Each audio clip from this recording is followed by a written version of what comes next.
Alô? Alô?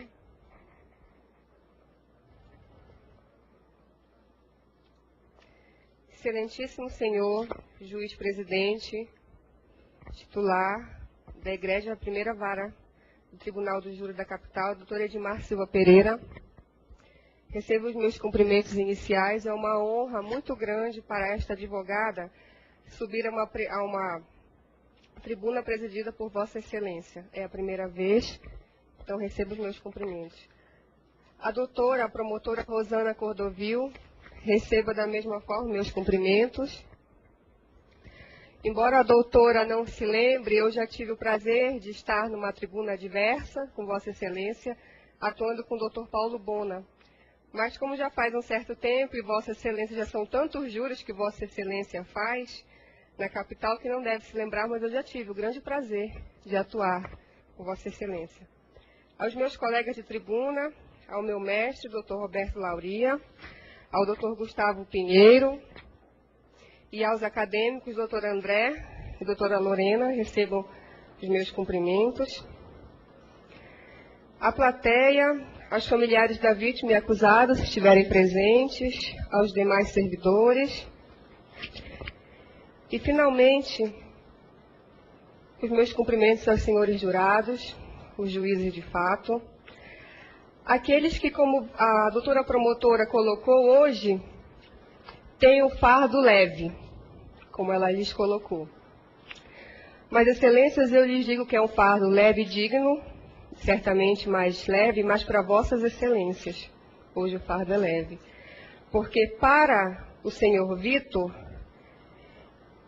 não é nem um pouco fardo leve estar aqui novamente sentado no banco dos réus para ser julgado novamente por uma fatalidade, por um infortúnio em que ele se envolveu.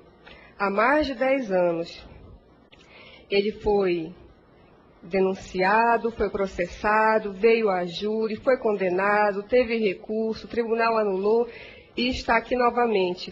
E, excelências, é uma pessoa de personalidade absolutamente comum. Ele é como nós.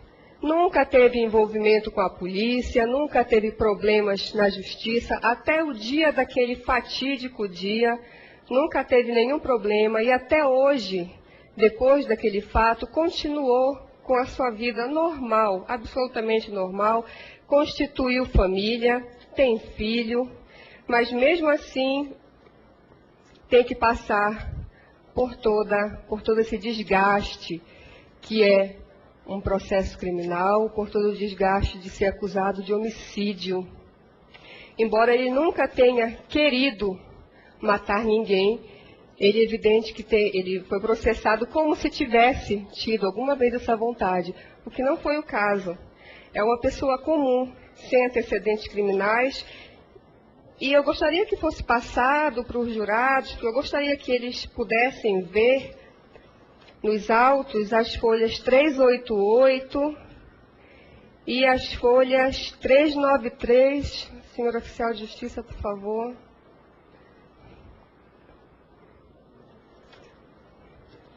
Para que vossas excelências possam realmente ver a certidão de antecedentes criminais do acusado, do senhor Vitor, e a certidão de primariedade, para que vossas excelências possam ver que não há nada que possa desabonar a sua conduta. Não havia no passado e continua não havendo até hoje. Nada que deponha contra o mesmo. Então, excelências, o oficial de justiça vai passar para vossas excelências. São as folhas 388 e as folhas 393. Certidão de antecedentes criminais, vossas excelências podem ver que só tem mesmo esse processo que ele está respondendo, e a certidão de primariedade, as folhas 393, da mesma forma, não tem nenhum registro de sentença transitada em julgado contra o senhor Vitor.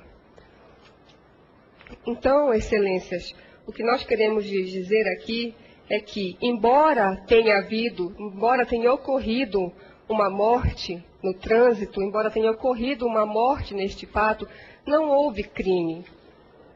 Foi um infortúnio, foi um grande infortúnio que aconteceu na vida deste cidadão, que aconteceu também com a vida da vítima. Não houve crime.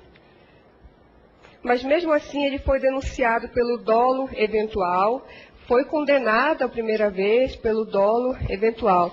Excelências, eu vou tomar a liberdade de dizer uma coisa como acadêmica, como advogada, operadora do direito, estudiosa do direito, que eu lhes digo: dolo eventual não é uma coisa, uma figura que seja fácil de você nem entender, nem de você explicar e nem de você conseguir adequar ao fato.